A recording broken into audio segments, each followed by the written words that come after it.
And we are live. Hello, everybody. Good morning, and welcome to Forever Sports Tuesday morning. And we're still basically, I think, still celebrating what we saw over the weekend. But a couple of interesting news and a big story coming out last night. And we're going to talk about Jacques Nienaber and the repercussions this might have on the squad, as well as kind of where we might be in terms of looking at our Springbok coaches and assessing the likes of a Jay Flannery and how he's doing, a Tony Brown, for example, Felix Jones coming back, how is Deon Davids and the likes doing, and lots to sort of talk about with regards to the coaching staff itself and kind of what the future might hold for the Springbok coaching management, and whether we've got the right sort of balance, for example, or whether we need to potentially look at how we sort of do things and kind of where.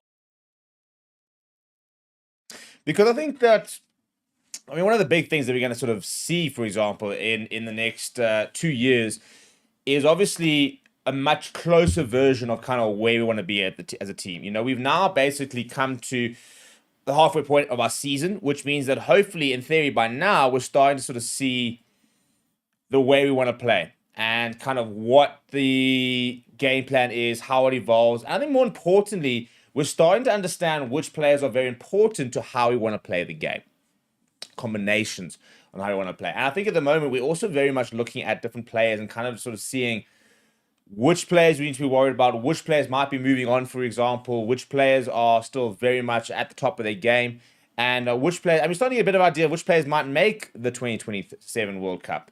Because we've got a very big year, rest of the year ahead of us. Because my feeling is, come next year, come 2026, we have got the greatest rivalry tour, which is obviously going to be the big focus for next year, is to try and win the greatest rivalry tour. At the same time, next year we are then officially basically a year out from the World Cup, which means that Rassie Erasmus spoke about the fact that he's not going to just sort of move players out for the sake of it just because they might not make the World Cup. At the end of the day, if they retire in 2026, they retire in 2026. He's not just going to stop selecting them because they might not make the next World Cup. So I do think that this time next year will be the crunch time, because we want to win that greatest rivalry tour. Of course we do. All Blacks coming down for 3 tests in South Africa, it's huge in terms of the prestige, for example, making sure that the tour is successful. And we've got to make sure that come that series, we are playing our best side. Regardless of age, regardless of where they're going to make the next World Cup. Next year for the greatest rivalry tour, we've got to be our best side. And after that, then it becomes a case of all eyes on the 2027 World Cup. Now, let's get into that, about the Jacques Nienaber situation and kind of what it means. And I do think to a certain degree, some people are kind of sort of been taken by surprise at the move. And I think that multiple things, as I always say, can be true at the same time. And I think that what I've disliked is the discourse that, we don't need him because he's not good enough, or whatever, or, us not necessarily needing him, for example, us being able to win a World Cup is not an indictment on Jacques Nienaber. It needs to be an indictment on our current coaches. There's a very big difference. There's a very big difference between us not needing him because we've got such good coaches versus not needing him because we don't think he can contribute enough to the cause, which I think is very much the case. I mean, at the end of the day, Jacques Nienaber makes us a better side. That is a fact for me as far as I'm concerned. At the end of the day, we saw what he did during the World Cup in 2023. And in the chase of the sun, I think we suddenly started to understand just how important of a figure he was to 2023 World Cup. So I don't like the whole erasing kind of the history to suit the narrative. Jacques Nienaber was a huge part of us winning in 2019. He was a huge part of 2023. If you don't believe that, it's because you don't want to believe that. At the end of the day, he was a massive, that defensive system, he is one of the best, arguably the best defensive coach in the world. He's got the track record to prove that. Back-to-back World Cup champions, a British and Irish Lions victory as well. He is one of the best defensive minds in the game. Even coming into it, he was sort of termed a bit of a defense guru, and he is, but he is though. And it took us a while to get a sort of defensive system to going, and it took us a while to sort of adjust to what he kind of wanted the box to do and kind of how he wanted the box to play, which is natural. It takes time. These sort of things take time. When you come in, for example, and you sort of start to change things a lot. And remember as well, when they came in 2018, they had a brand new team. They all of a sudden could bring in external players from overseas, for example. They could bring them in at a Springbok level without having them have 30 caps, the likes of that. So they had a brand new team, and they implemented a new rush defense system. And we leaked tries. We leaked a lot of tries. And it didn't really work for a lot of it. Because players had to adjust, players had to understand, players had to really understand the system, when to shoot up, when not to shoot up. The idea of stopping the momentum versus stopping the man, I think, was a very foreign concept. And it took us a long time, even as fans, to understand that within the Jacques Nienaber defensive system, which a lot of teams, by the way, have copied, and a lot of teams have moved to that rush defense, the concept was stopping momentum. So it was not a case of, we're going to shoot up to make sure we make the tackle. It's about they're building momentum. They're trying to get wide. If we shoot up and we make a hit and we prevent the offload from going left and we just stop that momentum, that, for example, allows players to get across to cover that and stops them from gaining any sort of momentum and gaining those sort of passage of play. So I think that is a very, very important part to remember, that it took time. And the reason I'm talking about the fact that it took time and it took time to us to understand the system, the likes of that, is because the same thing has been true with Jerry Flannery. It is taking time to make the adjustments to him. So in terms of where I stand in terms of can we win the World Cup with Jacques Nienaber, of course we can. 100% we can. And I think that we've got a coaching staff. It's a very big coaching staff. That's what I mentioned yesterday with regards to whether he would come back, is we've got a very big coaching staff.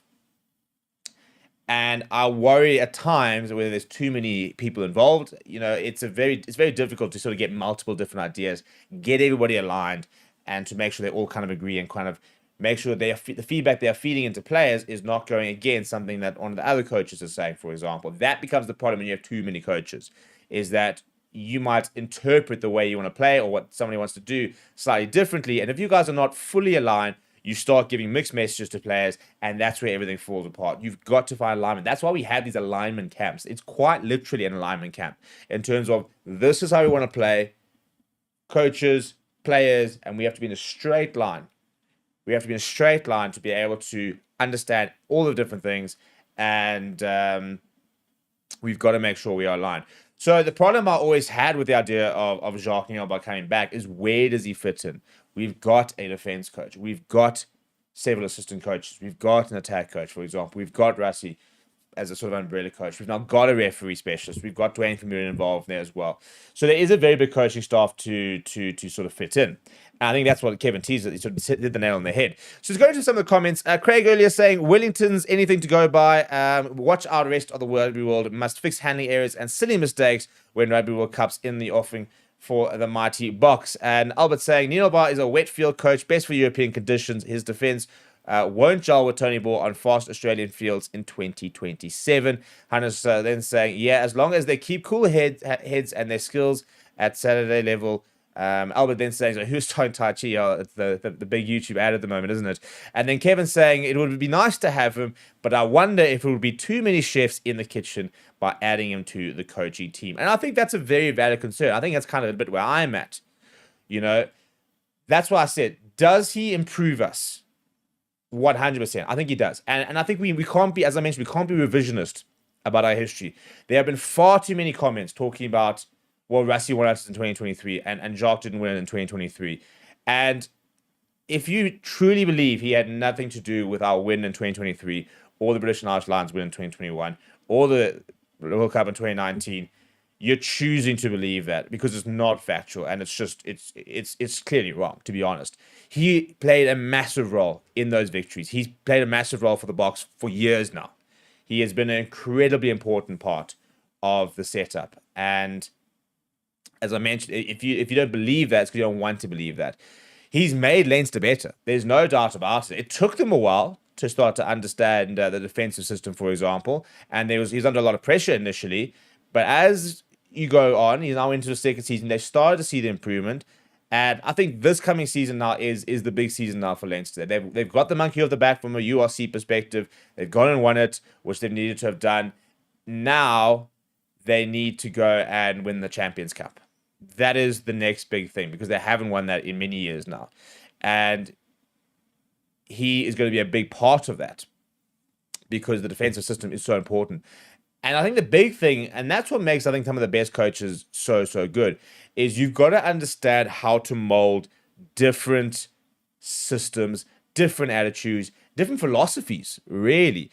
You bring Tony Brown into the setup. He sees the game in a completely different way to how Jerry Flannery sees it. He sees it a completely different way to how Rassie Erasmus sees it. Now, Rassie, for example, the very interesting thing about the Tony Brown appointment is that Rassie hasn't worked with him before. Obviously had a very good conversation with him, and obviously had an idea that we needed to bring somebody like him in. But for example, Rassie is a person of familiarity. He needs to trust his coaches. So he brought in a Felix Jones, who's a young coach, didn't have much thing. But even at Munster, they basically said to him, listen, go and meet this coach. We think he's got an opportunity. And they had a chat, and Rassie said, no, I'm happy, bring him in. And that's kind of what started the Felix Jones-Rassie Erasmus relationship. And look how that sort of fostered. Similarly now, Jacques left, and I mean, Rassie came back. He said to SA Rugby, he said, listen, I'll come back, but I'm bringing Jacques in. They were a bit of a combo deal for those years. And they are incredibly close. I mean, they go back to the army days and the likes of that. So they are long-term, friends, really. And Jacques became a defense coach almost on the instruction of Rassie was saying, come, listen, I think we could be a really good combination in a coaching sphere, for example. Jacques obviously never played at the highest level. He said, but you can go and do the due diligence. Jacques Nienaber was qualified physio, so that made life a bit easier in terms of he could contribute from that regard. And he basically said, go and, become a defense coach. Make that your thing, really.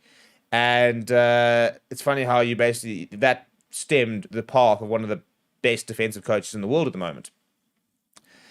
But again, it was the combination, that blind trust between them, because they knew that they trusted each other to make the right decisions, that they had spent so much time together, they were so familiar with each other that they were aligned.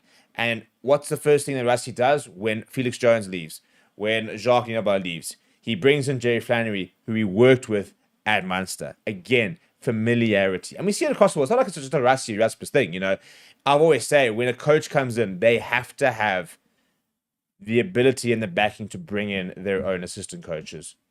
Whether they want to or not, up to them in terms of from a previous job and the likes of that. But we've got to give them, you've always got to give them the space to be able to bring in who they want and who they need. You need somebody to basically almost be a soundboard sometimes and just throw ideas at them, let them throw them back. You need to have that trust in your coaches that they know what you want and how to get the best out of you as a coach. How do you get the best out of them as a coach? And you don't just get that by throwing together. You could throw together a Eddie Jones, a Rassie Erasmus, a Andy Farrell, and a Joe Schmidt into a coaching team. And they probably wouldn't do particularly well, to be honest, because they all see the game so differently. They all want to play in such a different way. And they're all head coaches, for example. So they'll all want to play their way. And they're, for example, they always kind of sort of clash, really. So you've got to find the right balance of personalities as well, and understand that even within the coaching staff, where your lines are drawn. So Tony Brown, for example, will not be getting involved in the scrums, obviously. But Don Human's not going to tell Martin Liebach how to attack. So it's finding that balance and finding those sort of lines, and you will be able to sort of sit there and be able to add a contribution share in there. You might be able to say, as a Tony Brown, might be able to say to Peter Stevens, listen, when you carry here, this is what you need to watch for. This is why you find spaces. You'll be able to sort of give that kind of feedback. But you're still going to have your speciality and kind of what you need to be focused on. And that's where that needs to be complete alignment within this coaching staff.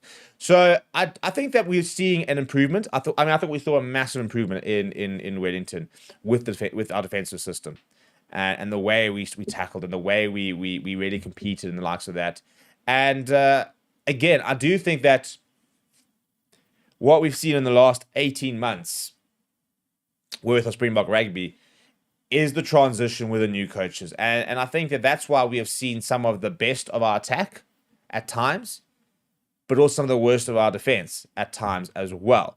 And I don't think that that is mutually exclusive. I don't think, we can't sit there and say Tony Brown is completely responsible for the phenomenal attack we have, and we need to put pressure on Jerry because all of a sudden our defense is not good enough. Because at the same time, your attack influences your defense. The way you attack influences the way you defend.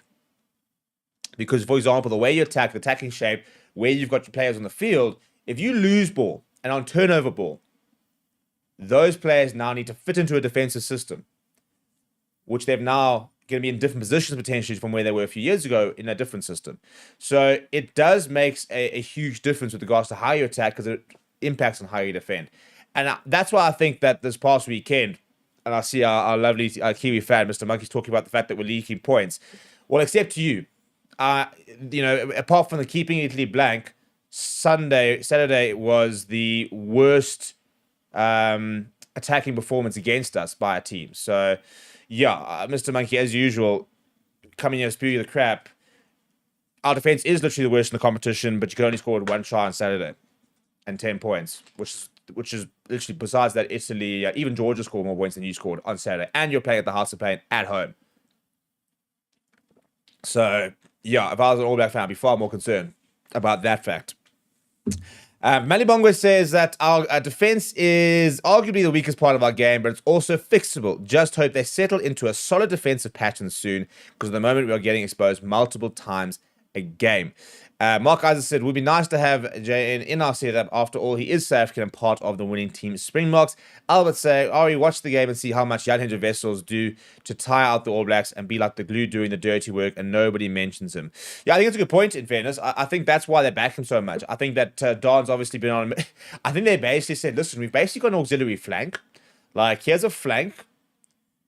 Turn him into a prop. And I know he was a prop, and I know that he came through... He also played 8th man a lot, by the way, for Gray a couple of times. But he is a prop / hooker, for example. And his scrummaging was always the weakest part of his game. I think that's why it took him a while to get through at the Bulls, because he wasn't scrumming like your traditional loose heads coming through and the likes of that. So they've had to work really. He's been a huge project player for the Boks, because when he plays, he is an auxiliary loose forward with the way he plays, with his mobility, the way he gets around the park, for example. He is so effective at hitting rucks, for example, ball in hand, upping the ante. He's a really, really powerful player, which is why, I think he started loosehead for the Boks before we ever started. I think he started maybe once or twice with the Bulls at loosehead in an international competition, for example. So that's how much they backed him, is that they took a player who'd barely really cracked it at the Bulls, and they started him, and they said, we see a player here who's going to do big things, and we're going to back him. We're going to expose him, because we understand that if we can get him right, he's a huge, huge part of the way we want to play. And I think that his mobility and his pace, for example, is a big part of the way we want to play, and sort of the whole Tony Ball vibes and the likes of that. Alan saying, with the current coaching team, I would say they need to stick together for now. They have the winning recipe. No other coaching staff needed. Just needed fine-tune those little silly in-game mistakes. Yeah, so I think that, we need to see improvement. That's always the big thing at the end of the day. If we're not seeing improvement, then it starts to raise flags. But I think we have seen improvement in our defensive system. Last weekend in particular, for example, I thought we saw a team that was much more aligned. Caden Moody, for example, making some really good reads. Damien Williamson making some good tackles. There was a lot of times where space. That's what was quite encouraging for me. It kind of reminded me a bit of the World Cup under Jacques, where All Blacks were going wide, and you sit there panicking because you can see the space out there, and you're thinking, if they play that ball, if they get that ball wide, we are completely outnumbered. And that's how they did score their try. But at the same time, that's also what created the opportunity for Ches and Colby to score a try. And I saw some interesting analysis on him by Ben Youngs on the Love of Rugby. And he said it's so intelligent the way that Ches and Colby shapes his body as if he's committing to the tackle, and then at the last minute shapes himself to get his hand to the ball. And things like that to make you think that you've got the outside gap. Because if he misses that interception, they score and it's 14-0. Well, to be fair, 12-0. It would have been a difficult conversion, I think. And I think that's something that a lot of people are just assuming that they're going to get the conversion, which they might not necessarily have. But anyway, regardless of it, we would have been 12-0, maybe 14-0 down. Could be a completely different game. At the same time, we're talking about whataboutisms. He deliberately shapes as if he's going to go for the tackle, then creates the intercept and goes all the way. Now, you don't necessarily create... Now, I'm not saying that we're deliberately creating space out wide to create an intercept, but these are also the opportunities that we do create with our defensive system. And the All Blacks would have been very much desperate to have gotten that ball wide, knowing that had they been able to get past the last man, then all of a sudden the try is in. And then you maybe throw the pass that isn't quite on, and there's turnover ball. And it's that continued, decision-making, and we saw with Nienaber, for example, of understanding when to play something, when not to play something. It's the same as that Joseph Suaalii try, for example. That try at Ellis Park was phenomenal from a Joseph Suaalii point of view. The way he takes it, the height he takes it, the athleticism displayed to take that intercept. I don't think there was another person on the park at the time that could have done it, to be honest. And we all slaughtered Nienaber for it. If Suaalii gets that wrong, half a second, gets that wrong, and he misses out, we go and we score, and that's game done. So those are those very small margins in rugby. And again, that's where we talk about a defensive system. You've got to be so aligned, because one half mistake. And I think also, in fairness, if we go back to Eden Park, the tries we scored, how many of them were system errors versus individual errors? And I think that's always important perspective to keep. Like Jacques, for example, he measured his defense on how many tries do we concede and how many points did we concede in our 22s, for example. How many penalties are we conceding? That's how he measures defense. He doesn't measure his defense in tackles missed or tackles made. He measures his defense in how many tries did we concede, how many penalties in kickable zones did we concede, for example, how many points are we conceding in our half. That's where he measures his defense, which is the right way to do it at the end of the day, because you could miss 50 tackles and win a game. You could miss 5 tackles and lose a game. And which one would you rather be? You always want to be winning the game. And that's why I keep saying that, I've said for years, that the tackles made, tackles missed stat is very misleading in modern day defensive systems, because again, we talk about stopping the momentum, making the hit versus making the tackle. And I think that's a very difficult concept for a lot of people to wrap their heads around, the fact that somebody's role, like Faf, for example, he often had lots of missed tackles because his role was to shoot up and make the hit. He wouldn't necessarily complete the tackle. They might sort of bump off him, but you've now created a 1 or 2 seconds, even a half a second delay. Peter Steph is there now to complete the tackle, or Franco Moss is there to complete the tackle. But they've lost all their momentum. They've made the hit, which means the player hasn't been able to pass left or right. He hasn't been able to create a gap and offload. He hasn't been able to commit defenders. They've stopped the momentum, and they now have to get another ruck, which they wanted to do. It slowed things down. Now, that goes down as a missed tackle, if after player misses a tackle, for example. And he had lots of situations. But you look at what has he achieved. Well, he stopped the momentum. He stopped them from going wild. He stopped a break. He stopped an attack, which is a success. But at the same time, stats, and traditional stats, view that as a loss and as a negative stat. And that's why I always talk about stats in context, because I think stats without context doesn't show you a game. Obviously, if you look at a game and you've got 75% possession and you don't score any points, you're going to sit there saying you can't attack, which you can probably, which probably is quite true to a certain degree. If you've got all that kind of possession, if you're not being able to break them down, then it means there is an issue with your attack. Look, even if it's phenomenal defense by the opposition, there are issues. If you do concede 65 points and you miss 30% of the tackles, you are going to sit there and say that needs to change. But my point is, you can win games and you can concede next to no points whilst missing lots of tackles in the right pattern, as mentioned, or the right system. Because it's about what are your objectives? What are you trying to achieve in your defensive system? And at the end of the day, you might miss a tackle or two, drive into an area, bundle them out. What's the net result of that attack? Your line out. Versus you make 30 tackles in a row, they eventually pick up and go over the line. You've not missed the tackle, or they go out wide, for example, and they beat the defense. You've actually not missed a tackle in that defensive set play. You've not missed the tackle. You're at 100% tackle success rate. You conceded 7 points. So that's why you've got to go stats in context, and that's why you've also got to look at it much more holistically.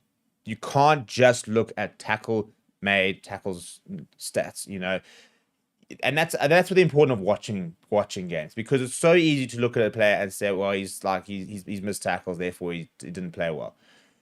But without that context, for example, I mean, you might have got shot up and make a massive hit, and the player's been able to sort of almost sort of just rotate away from you, go a meter or two. That goes down as a tackle missed, for example, but it's a huge hit.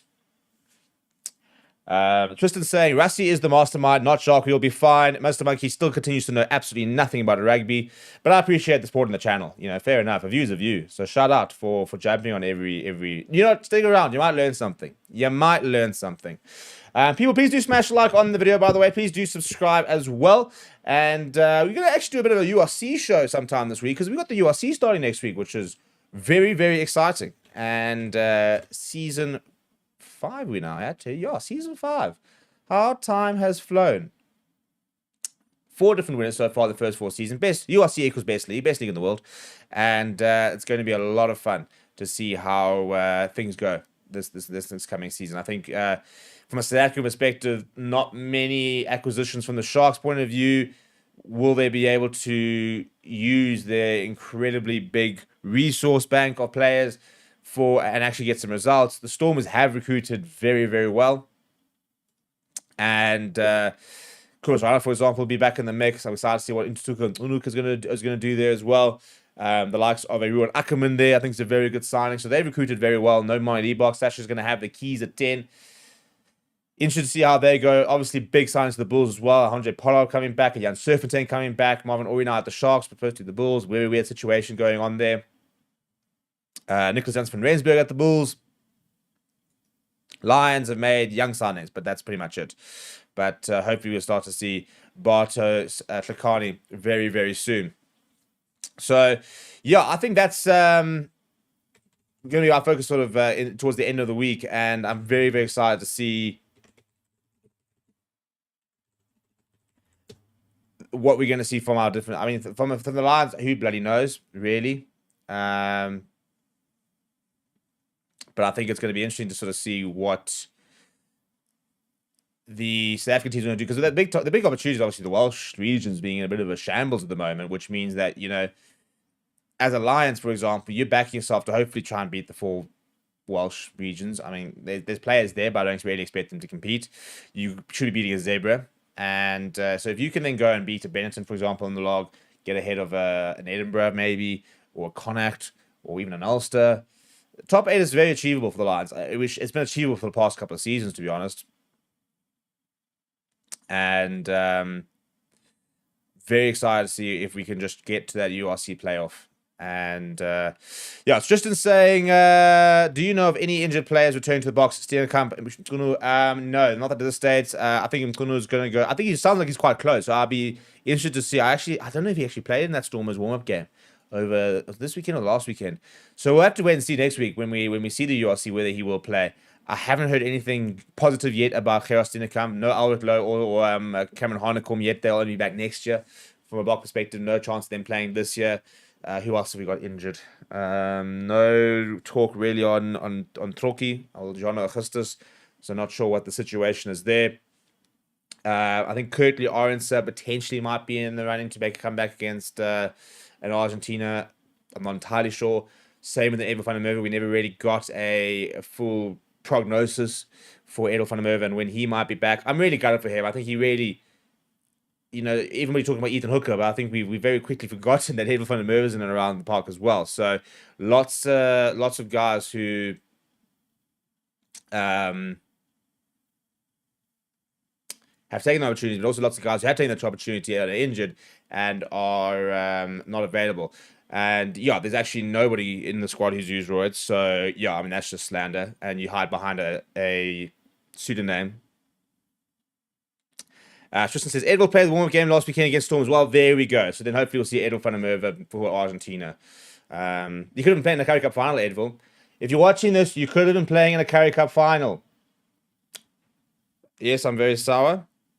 and I'm not happy about the situation. But yeah, well, thanks for that, Tristan. 'Cause I actually didn't. I actually need to go and find that game and try and work out who was where and what was where. It was just had so much box stuff. But yeah, so good to see he's playing. I thought that it wasn't a particularly serious injury, so hopefully we'll see him against Argentina for one of those games. Really, really rate him. And yeah, we're gonna wrap it there, people. Thank you very much for joining me. Another good morning show. We'll be back tomorrow morning, same time, same place here on the channel. If you have any requests about things to ask, then drop them in the comments if you're watching this retrospectively. And otherwise, we'll see you guys all tomorrow morning for another live stream.